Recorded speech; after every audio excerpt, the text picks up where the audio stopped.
ગાયના ગોબરમાં, ગાયના છાણમાં લક્ષ્મીનો વાસ છે. અને હવે આ બધી લાદીને ટાઇલ્સ આ બધું હવે આવ્યું ને. જેને ગામડામાં જીવન વિતાવ્યું હોય એને પૂછજો.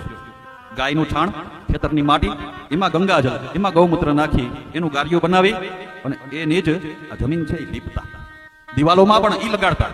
હજી પણ ગામડામાં તમે જાઓ એટલે જોવા મળે તમને. શું કામ? તો કે લક્ષ્મીનો વાસ ગાયના છાણમાં. અને એના જીવનમાં કોઈ દુઃખ દરિદ્રતા આવતા નહીં. ઘણા પૂછતા હોય ને, ગોર બાપા આ બધું હવે જ બધા નડે, પેલા માણસોને કેમ ન નડતું? આ ગ્રહ હવે જ નડે, પિતૃ હવે જ નડે, દેવ હવે જ નડે, પેલા માણસો હતા એ બધાને કેમ કઈ ન નડતું?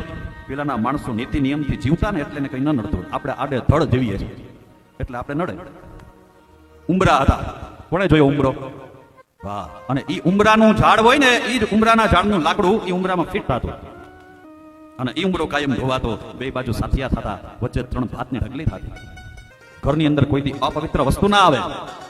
અને વાસ્તુના નિયમ પ્રમાણે ઘરનો દરવાજો હોય ને મેન, એ તમે ખોલ બંધ કરો ત્યારે જમીનમાં ફટકાવો ન જોઈએ.